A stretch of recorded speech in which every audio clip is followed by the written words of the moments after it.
Wednesday, August 3rd, Crow's Bridge. Yesterday our legion entered the village of Crow's Bridge and halted there for the night. We are just 4 days' march from the besieged city of Madrigal now, and with a little luck should arrive there in time to prevent its capture by the enemy. Shiva, one of the fallen lords, has been attacking the city for 2 days, but so far has been held back by its defenders. We all know the battle for Madrigal will decide the fate of all the northern lands, and that if it falls we will soon have nowhere to retreat but the ocean. Fearing for their safety, the villagers here pleaded with us to remain when we broke camp this morning. None of them understand yet what is happening, but they have all seen the refugees from the south, and they are frightened. Our officers seemed unsympathetic until the people returned with 9 young pigs and 10 dozen loaves of bread. 15 of us are to stay now, perhaps to fight boredom instead of the fallen lords, and watch the bridge here for 2 days.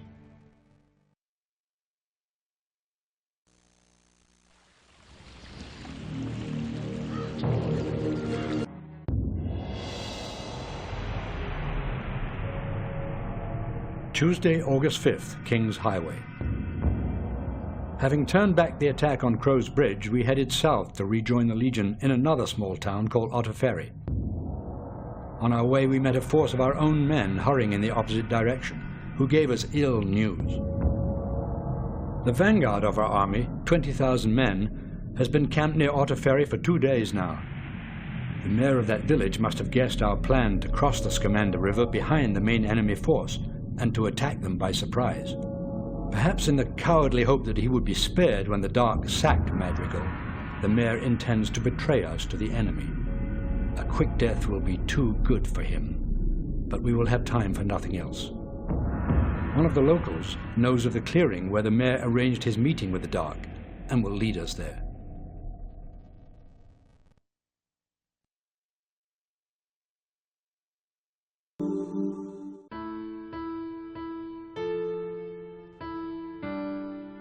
Friday, August 8th, Otterferry. Our vanguard has crossed the Scamander unchallenged and remains hidden on the southern bank of the river. Their assault will begin 2 hours after midnight against Shiva's right flank, at the same time the Madrigal garrison throws open the Gate of Storms and attacks her from the front. But I won't be anywhere near Madrigal when this happens. An hour before the main attack, a small group of men and I will head in the opposite direction and strike at the enemy camp alone, hoping to divert forces and attention from the city before the real battle begins. The plan is to fight our way across a bridge and into the captured village of Comfort. From there, we'll locate the enemy camp and create as much of a diversion as possible. Every thrall that remains in the camp to deal with us is one less that our main force must hack to pieces at Madrigal.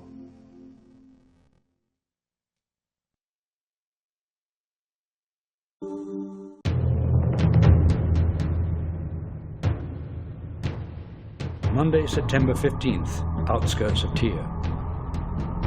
The battle for Madrigal lasted 4 days without pause. Shiva fell on the first night in a spectacular dream duel with Rabican, one of the 9. No one expected this. We have never before challenged one of the fallen and won. But the truth behind the victory is stranger than any of the rumors. Apparently the 9 found the severed head of one of Balor's enemies from the old days, buried out in the desert under several tons of sand and rock, and managed to start talking to the thing. Balor is the power behind the fallen lords, and we figure his enemy is our friend. They say that the head had an old score to settle with Shiva, and told Rabican that her one weakness was vanity, and showed him how to exploit it. The head appears to know something about everything, and now it has us looking for an artifact called the Total Codex. It's been located in the ruined city of Covenant, but the first group sent to retrieve it has not returned. In a few minutes, Rabican himself is going to send a few of us through a world knot to Covenant to bring back the Codex.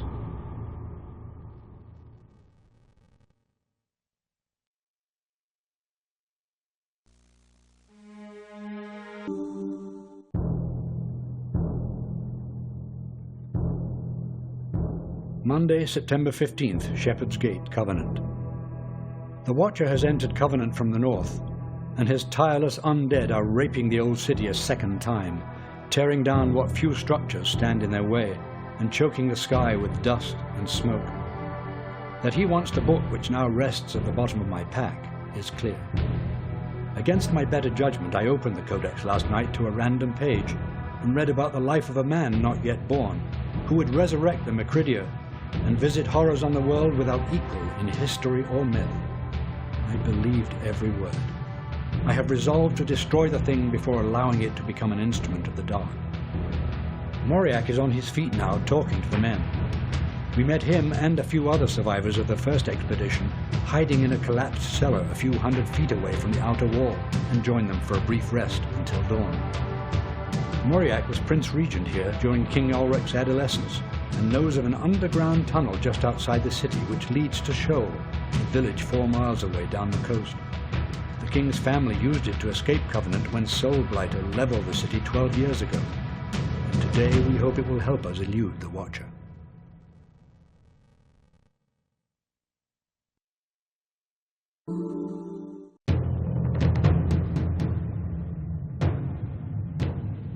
Friday, November 7th, the Plain of Scales.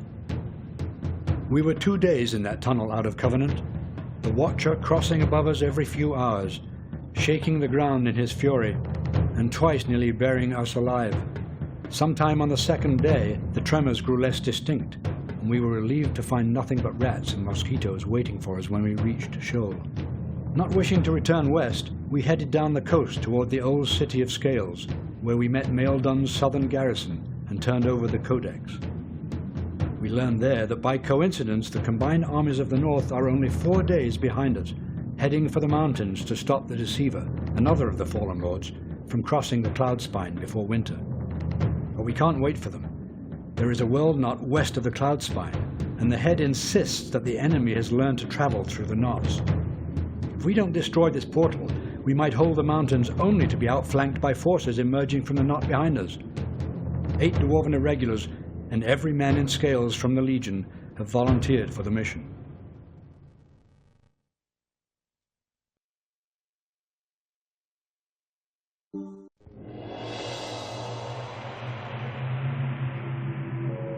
Wednesday, November 12th, Fool's Traverse, Bagrada. Damn, I hate the cold. A few months of warm weather, and you forget what it's like to have your eyes frost shut and the snot freeze in your nose. And it doesn't bother the undead one bit either, I'm sure. We're up here in the mountains to stop the Deceiver from crossing into the west before winter closes the high passes. It's already started to snow pretty hard, so we shouldn't have to be here longer than a few more days. Bagrada is a maze of tiny canyons crisscrossing the mountains between the Plain of Scales and Forest Heart. There are 30 small groups of men like mine waiting at key junctions inside the pass, but the main body of our force is camped in the valley below, with hot meals and dry beds. I guess the worst thing about having a reputation for being a bunch of hardasses is that the Legion always finds itself where the fighting will be ugliest. So we're up here as the first line of defense against an attack by the Deceiver. Tyrfing just came running into camp, bellowing that our scout's signal fire has gone out. That means trouble.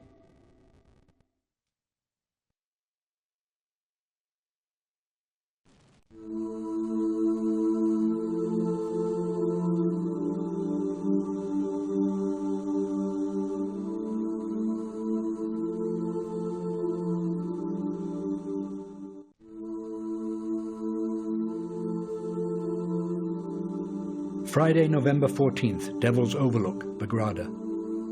The snow hasn't stopped in 2 days, and in some places the drifts are already twice the height of a man.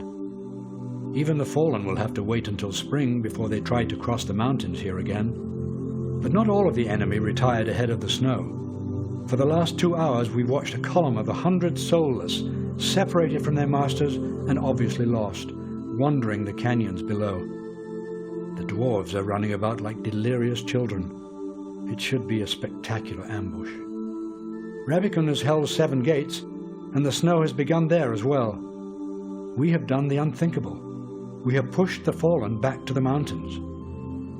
But our success here is tempered by Ulrich's failure to return west with the Eastern Army before winter, and the Watcher's continued presence behind us.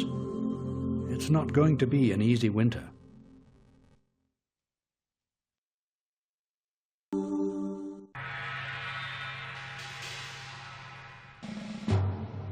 Wednesday, November 19th, the Barrier. I have turned back my journal a few months and placed the next two entries in chronological order after Bagrada, where they seem most appropriate. I did not witness the events I'm about to relate, but instead repeat here the stories of those who survived them. It wasn't until after the disaster at Forest Heart that the rest of us even heard about any of this. It all started when the Nine learned that Ulrich had been captured by the Deceiver and his army decimated. I'm not certain how they figured this out, but I'll bet the Head told them, and this was back when the Head could do no wrong. At the behest of the Nine, our officers chose 5 champions from among the Legion. They were carried over the mountains by balloon and dropped at night in the rough desert 20 miles from the Deceiver's camp. Their instructions were to rescue Ulrich by any means available, and to return him to the west. I believe that the Nine were suspicious of the circumstances surrounding Ulrich's capture, and wished to discover why the Head had sent him over the mountains.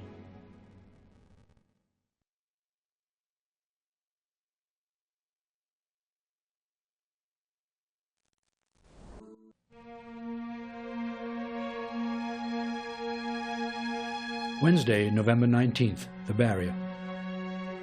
Finding Ulrich, the companions later told me, was the easy part, and breaking the enchantments which bound him the matter of but a few moments' consideration. It wasn't until they turned to escape, leading the barely conscious and unresponsive Ulrich, that the rescue became a thing of legend. The companions say that Ulrich became more and more lucid toward the end, and revealed things that day in the desert which only made sense in the light of later events. He continually returned to the belief that he had been betrayed.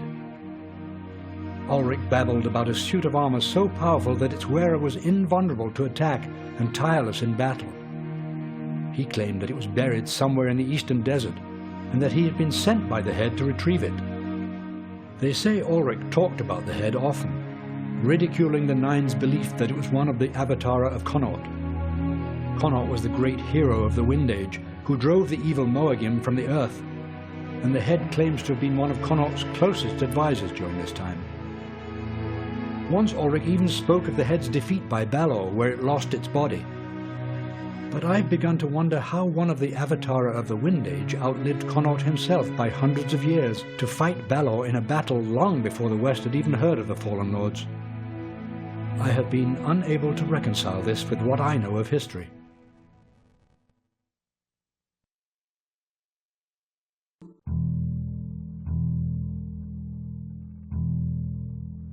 Sunday, November 30th, outskirts of Silvermines. The old stories all tell that when Balor freed the Watcher from his prison under the Cloudspine, one arm was left trapped in his prison of solid rock. Bound by a powerful confinement dream, it should have remained there forever, but it didn't. We're 100 miles from Bagrada, and 2 days ahead of the rest of the Legion today, outside a town called Silvermines, looking for the Watcher's arm. You have no idea how small it makes you feel to be poking around the ruins of an abandoned town looking for the shriveled arm of the second or third most powerful sorcerer in living memory. I don't understand how the arm got to Silvermines, or how the Nine knew where to look for it, but I can tell they want it bad. They hope to use the Watcher's arm against him if we find it, rather like knowing his true name, only better. Again, I don't pretend to understand. Problem is, the Deceiver is thinking the same thing. Some of the Fallen are over a millennia old, and their rivalries go back just as far. We know the Deceiver is looking for the arm too, and has been digging up Silvermines since last summer. We're going in this evening to grab it.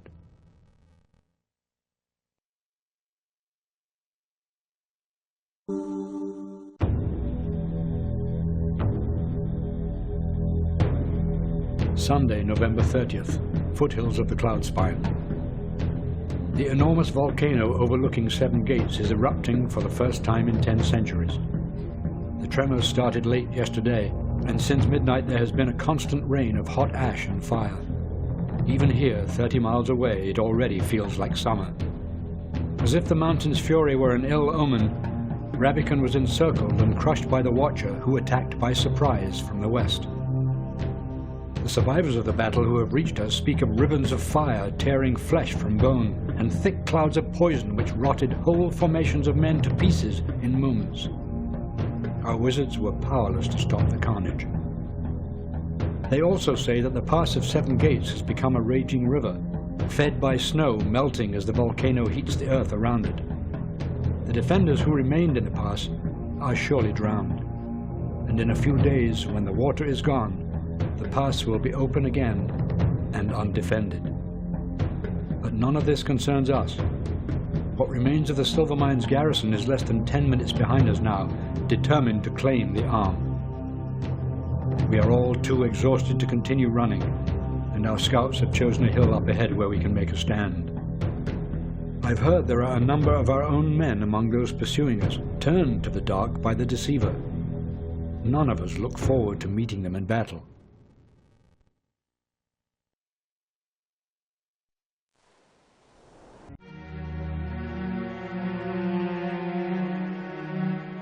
Sunday, December 7th, Seven Gates. The Watcher drove his army without rest through the fleeing remnants of Rabican's forces and into Seven Gates. We are there now, inside the pass, where he then clashed with the Deceiver on his way east. The bodies of the undead are everywhere, melted and broken. It seems inconceivable that anything could have survived. I don't know why he attacked the Deceiver, unless somehow he found out what was going on in Silvermines. One of the veterans said that these two had it out after the battle for Tyr 12 years ago, and that the Watcher barely survived. I have a feeling the real reasons for what happened today go back even farther than that. Whatever the case, while the battle raged only a few miles away and we thought the Watcher was coming for us next, I was glad nobody had asked me to carry his damned arm. It looks like the volcano will keep Seven Gates open through the winter, so Maeldan is sending out patrols to retake the pass. The Legion's growing fame seems to draw danger like a bright candle attracts moths, and if any of the enemy survive the floods and fighting, I'm sure we'll be the ones to find them. So ends the 17th year of the war.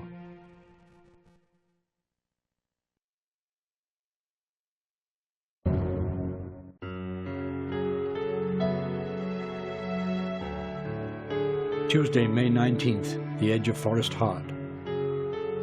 It's spring again, and after 5 months of rest, the Legion is once more on the move. Last week we passed through Seven Gates into the eastern lands over the cloud spine. The Fallen seem to have abandoned the mountains, but for what reason we cannot tell. The Legion is here alone, camped on the edge of Forest Heart, and dangerously far into the territory of the enemy. 2 of the 9 are with us, Kulroy and Mergen, trying to make contact with the forest giants who live in this place to beg their help against the dark. No man has seen one of the giants since the first battle for Seven Gates 13 years ago. They helped contain the fury of Balor himself for 3 years, but on the 4th they did not return, and the pass was lost. One of our scouts just came crashing through the brush, winded, and a crowd of excited men has gathered around him. Someone hurrying out of the group paused beside me long enough to say, "Soul Blighter is here. Put that in your journal."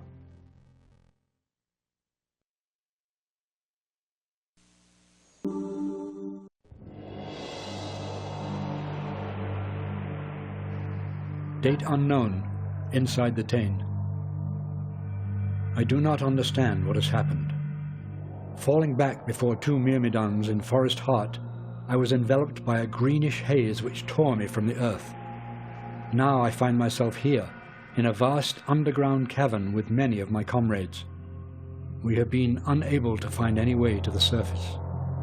Mergen believes us to be trapped inside the Tain, a relic forged by the smiths of Myrthendi during the Wind Age. Soon after its construction, the Tain was taken from Myrthendi by raiding barbarians from the south and believed to be lost forever. But they say that the darkest artifacts have the ability to bend men to their will, calling soundlessly to the wicked and discontent from thousands of miles away or hundreds of feet beneath the earth or sea, and that in this way they always come to light again. no matter how buried or forgotten. So it was that Soulblighter rediscovered the Tain. The artifact was used only once before it disappeared by Connaught against the terrible race of the Mercridia. Until now, Mergen said, no man except its creators knew where its victims were taken. I'll try to feel privileged while I starve to death. I have nothing more to write.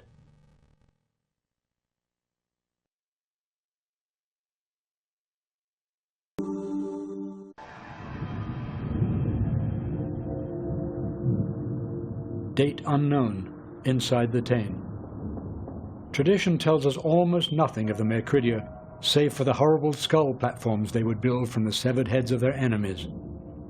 We found one of these a few hours ago, 30 feet high and 100 feet across, each skull arranged with a mad precision that was terrifying to behold. Many of the skulls were human, or at least humanoid, but among these were others which were certainly not, whose shapes and curves I have tried to forget ever since. In the center of the platform, far above our heads, rose the ancient battle standard of the Mercridia. We left immediately.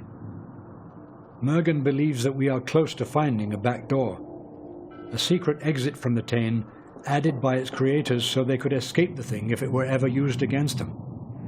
It will be hidden, of course, and almost certainly protected by traps, but it is our only chance of escape.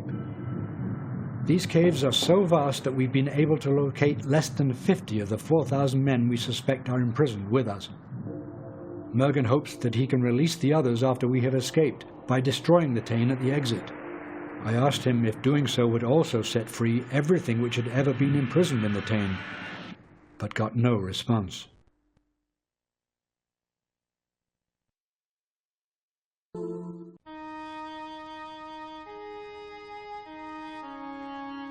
Sunday, May 23rd, near Mirgard.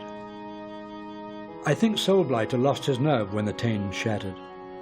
To him, only a few seconds passed between the invocation of the thing and its sudden destruction, while it took us 2 days to escape the caves inside it. Anyway, he didn't stick around to figure out what went wrong. Messengers reached us today saying that Maeldan had lost Bagrada, and that the Deceiver crossed the mountains at the Stair of Grief. Worst of all, what's left of the Nine had it out with the head, which had apparently been double-crossing them ever since they pulled it out of the ground last summer. Something like a civil war erupted back west, too, as thousands of our own men unexpectedly rose to defend the head. 2 of the 9 were killed, which makes them something like the 3 now, if you also subtract Mergen and Kulroy, who did not escape the destruction of the Tain, and the others who have died this year. The only good news is that Ulrich is still alive and will join us tomorrow. This far east, the dwarfs with us are closer to their occupied homelands than any of their race has been in 50 years. Not expecting to return, many of them have decided to give up their lives rather than abandon their country once again to the Ghouls who have overrun it. What follows is their story.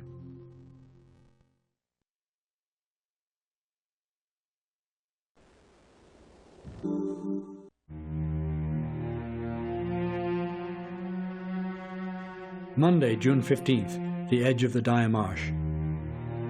The Legion has come 250 miles in little more than 2 weeks, not returning west to safety, but headed north toward the melted cities of the Trow and Balor's fortress.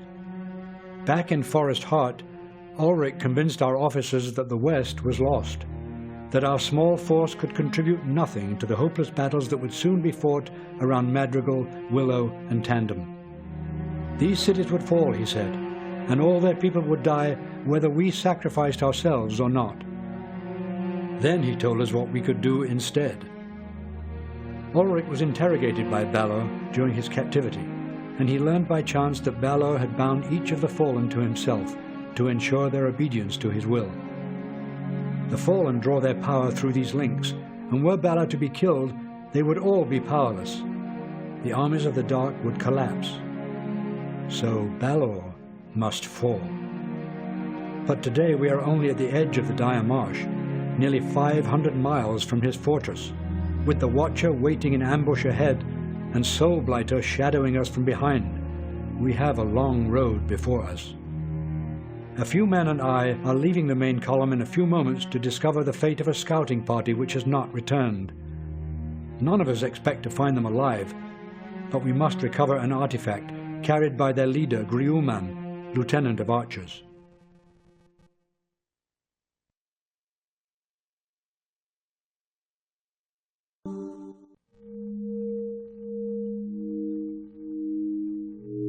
Wednesday, June 24th, the south bank of the Giolle. The Legion has reached the Giolle, the poisoned river which feeds the dire marsh. Soulblighter has been continuously engaging our rear guard for the last 2 days.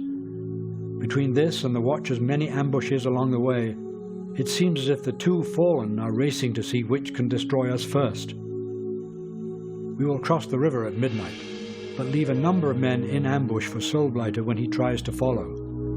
Ulrich intends to hit the Watcher while Soulblighter is delayed, and then flee north before either can force a decisive battle.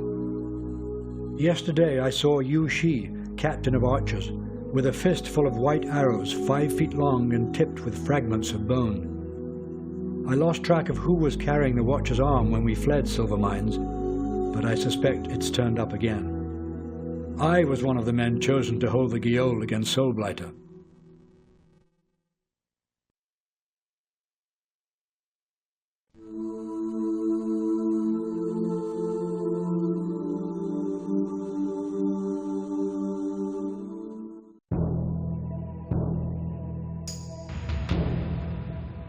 Thursday, June 25th, near the Watcher's camp.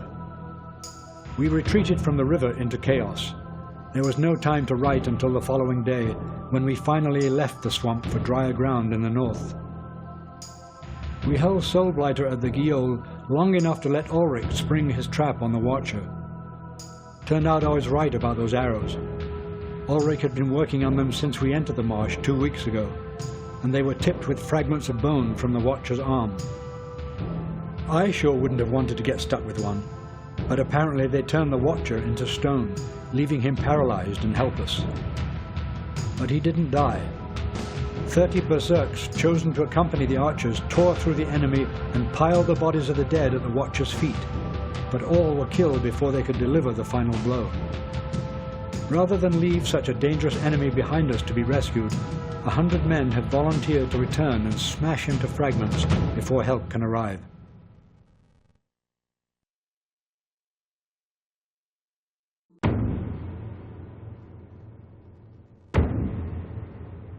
Monday, July 20th, outside Rhiannon. None of us miss the mosquitoes and leeches of the marsh, but this bleak landscape is hardly better. We are outside the old Trow city of Rhiannon, abandoned centuries ago in the war which nearly exterminated their race.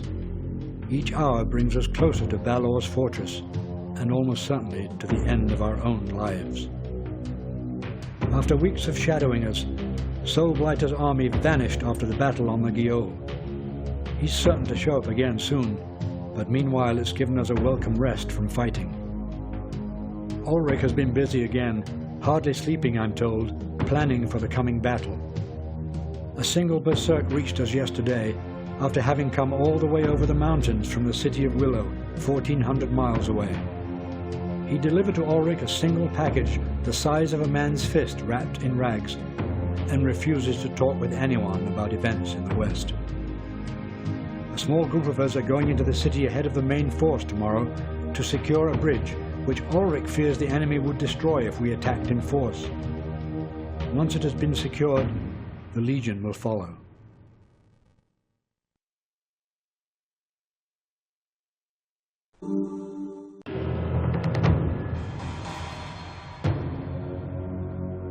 Tuesday, July 21st, Rhiannon. I am not a coward. I think that my actions over the last 17 years prove this. Yet I was relieved to not be among those chosen to die. In 4 hours, just after sunrise, the 2,200 survivors of the Legion will attack Balor's fortress. Those men will surely die. There are perhaps 500,000 of the enemy between here and the stronghold. Ulrich left at dusk, alone. The old maps, he says, all show a world not in Rhiannon, though it has never been used in our time. He intends to find it and bring through 100 picked men to a point he believes will be almost on top of the fortress. From there, we go after Balor. We have watched a dim comet grow brighter each night until now it is visible by day, and at night brighter than the moon. Some of the men have taken it as an omen for ill, but only the next few days will tell. Before he left, Ulrich told us that Madrigal had fallen.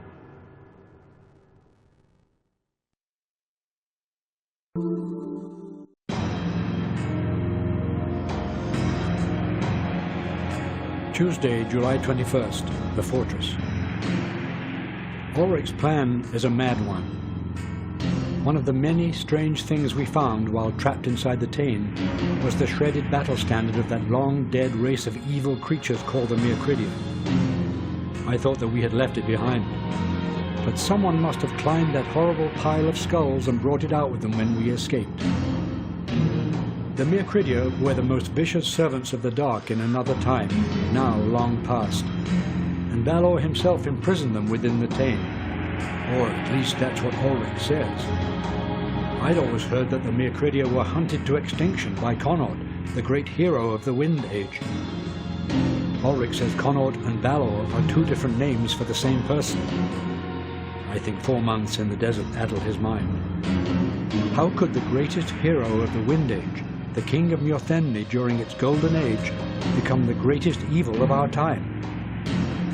Ulrich intends to approach within 100 yards of the fortress and raise the Mircridian standard. Because of Balor's old enmity toward the Mircridia, Ulrich is certain that this will so enrage Balor that he will come to deal with us himself. All we have to do is plant the standard and wait.